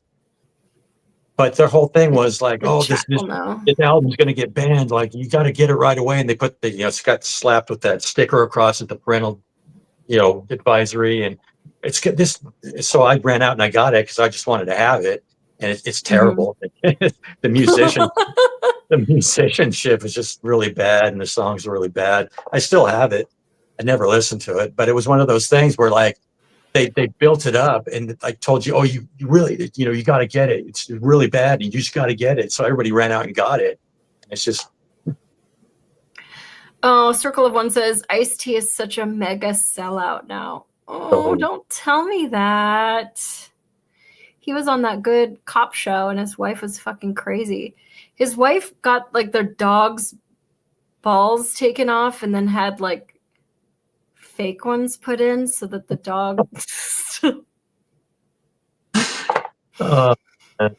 like plastic surgery for your dog's testicles is some seriously next level bullshit. Like they are slowly moving towards it and people don't even realize it. I think in the UK is full on digital ID in some capacity. Yeah, I don't know, but so that all kind of comes with like low trust society shit. And I can tell you being a cop and arresting people for crimes they committed, not because I plucked them out of the clear blue sky. And once you fingerprint them, those fingerprints, the digital fingerprints, go into AFIS, the automated fingerprint identification system. And then it pops up and it goes, oh, your name isn't this, it's fucking this. And I have arrested people with like 70 AKAs, meaning they have been arrested 70 times and they just come up with new names. But unfortunately for them, if you get fingerprinted and you're like, okay, my name is whatever, my name is Jim. And it's like, well, you're Larry. I know, but I lied that time. So like his AFIS is always going to come up as Larry because that was the first lie that he told. And as the years have progressed, but Jim is the new name. So if he used Jim the other 69 times he was arrested, he would only have one AKA. And so you're like coming up with different fucking names, whatever.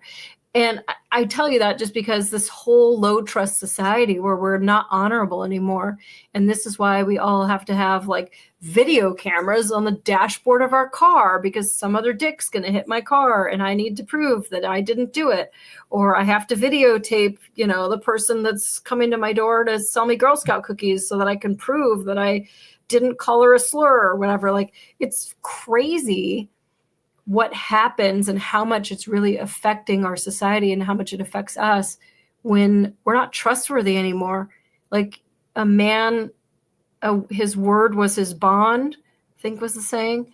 And like now we're at this really unusual time in history where no, you need evidence that you did it, evidence that you didn't do it.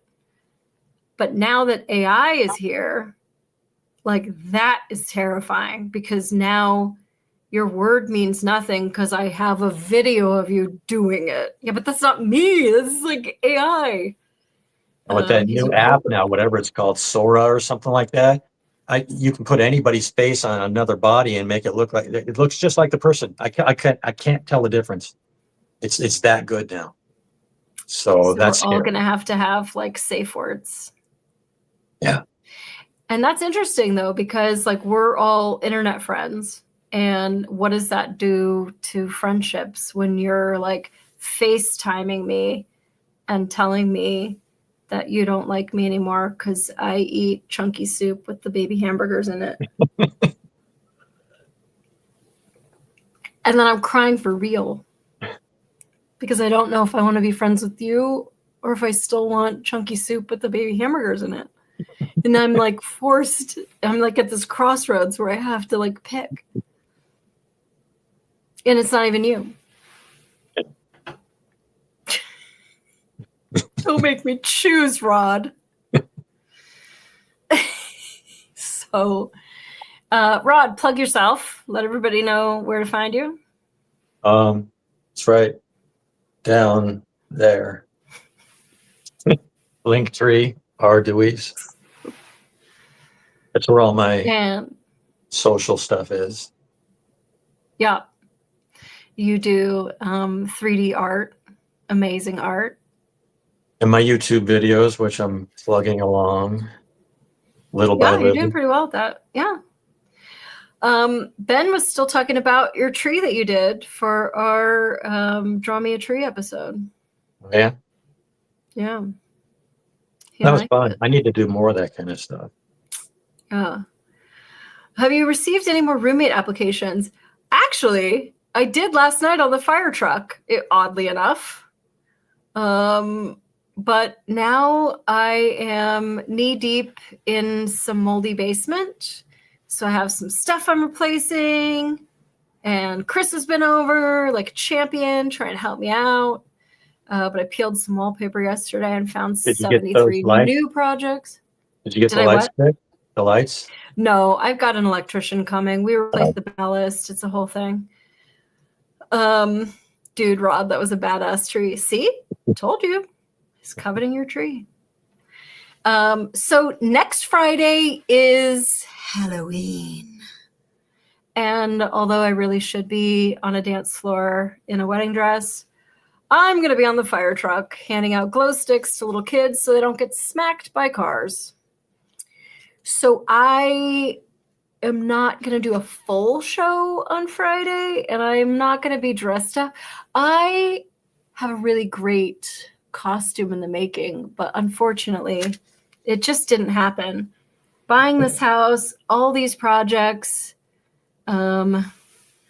this house looks great right here. Just don't move the camera. And then there's a lot of boxes and a lot of to-do list and a lot going on. So, but I think after I get back from the fire truck, and that's going to be like 9:30 Eastern Standard Time, I'm thinking 9:30. I'm not going to put an exact time on it, but I would say by 9:30. I wanted to wash my car tonight. What? It's like 47 freaking degrees. It was haunted, and they wanted $25 to go through. Oh, I want to go through. I would drive to Detroit to go through a haunted car wash with you. I'll be right over.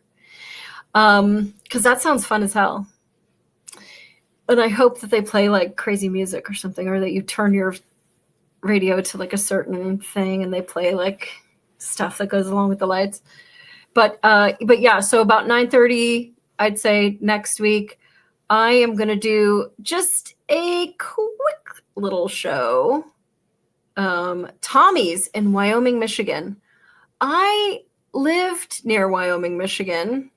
That's southwest Grand Rapids. I still have a little PTSD from Grand Rapids, but it's healing slowly.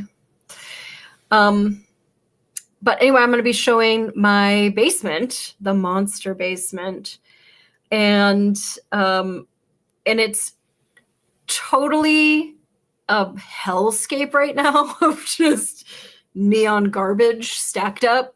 But there's a master plan for this basement, and so I think I'll just I'm going to be totally open and upfront with what's going on in the basement. Because you're not going to see it again until it is done and ready for its unveiling, which is going to take a while because I have a lot of things to do. And now I have mold, so now there's more things to do. But so I'm just going to do like a lifestyles of the not rich and not famous, I think, and just show you around my basement hellhole that I'm now calling the Moldzoleum. So that's fun. And for 2 more, you can get the spooky ectoplasm wax. Is that where some like perv? Never mind. Anyway, yeah. That's gross. There's going to be ectoplasm in the basement, though. I'm really excited about it. You have no idea. I just bought about 9,500 rhinestones from Temu today. They're going in the basement, and I'll have to show it to you because it's like, it's going to be really awesome, and I can't wait. So that's what I'm going to do Friday. And then we're going to have this girl, the ghost gal that I met. She was so cute. She does ghost hunting. And so she's got a partner in Detroit that's going to come over to Lansing to check out my house and like hook it up to weird little equipment and tell me why I have lights that go out and bumps in the night and the smell of things. You're going to do a whole ghost hunting show? Yeah, I'm going to do a ghost hunting show. They're going to come over. So we'll see. Temu is Molly's jam. Listen, I am not afraid of some really good Chinese bullshit. I'm a fan. And I'm going to buy bullshit. I don't think there's anything in front of me right now that I bought off of them. But I do buy stuff there. More rhinestones than Liberace. Yeah, this basement is going to be magnifique. Is that French?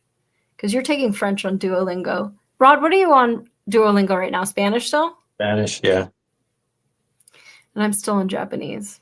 So, but we're still all friends. Did you see that I taunted you today? I got more points than you in our little league today. No, I just went on there and did one lesson and then I got off. Oh, okay. And I'm in a whatchamacallit with Ben, and we like won our thing today, which I totally cheated. And if you want to know how to cheat on Duolingo, it's MollySleuth@gmail.com, and I'll give you screenshots. Also, you should add me on Duolingo if you're on there learning a language. It's MollySleuth USA or something, I think I am. You have like 33 friends on there or something, don't you? I just find people. Listen, I make friends at the grocery store. It's the whole thing. I truly make friends with everybody. But especially people who are learning Japanese. And there's one girl on my thing, and she posts the funniest sentences that she's learning. And I don't understand how Duolingo has made these sentences for her because they're totally from outer space. And so that's all she posts in like her feed. And it's funny as hell. I never get anything that funny because I'm still like at a base level. I think I'm like Japanese level 20 or something. Like I could get myself out of trouble, but I couldn't tell a joke, you know? An electrician's going to want to replace the light. Listen, it's got to happen. There's some sacrifices need to be made for the monster mausoleum. So it might have to happen. Because we can't have that. I have these like fluorescent tube lights and we've replaced everything, but it's still really awful. How about that 65 lesson friend request, Rod? Dude, you're not kidding. They fucked us over this week. That wasn't cool at all. 65 lessons? 65 lessons in a friend quest. What? Yeah. Luckily, konnichiwa. That's all I know. Oh, konbanwa. That's all I know. So there you go. And I know how to say fuck them both. Ikonbidayo. It hasn't really come in handy yet, but if ever my boyfriend leaves me for the mailman, like ikonbidayo.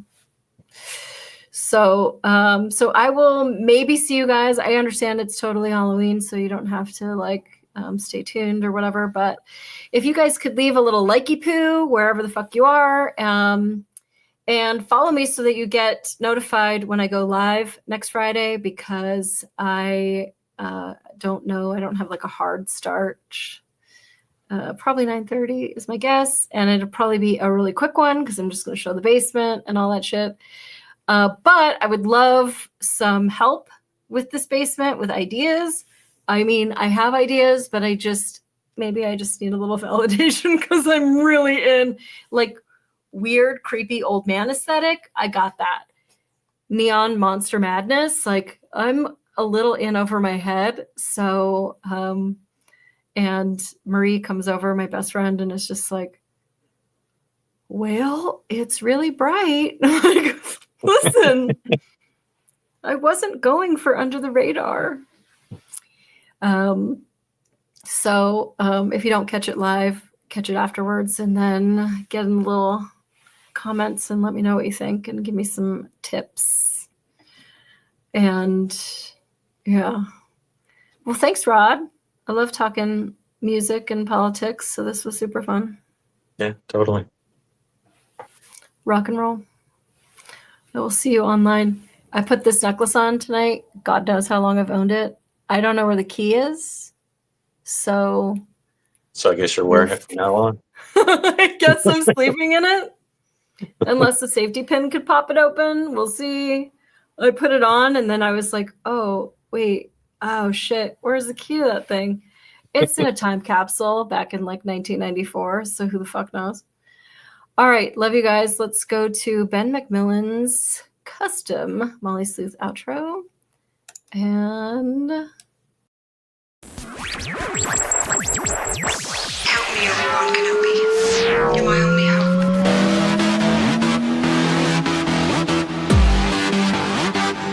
It's a cookbook!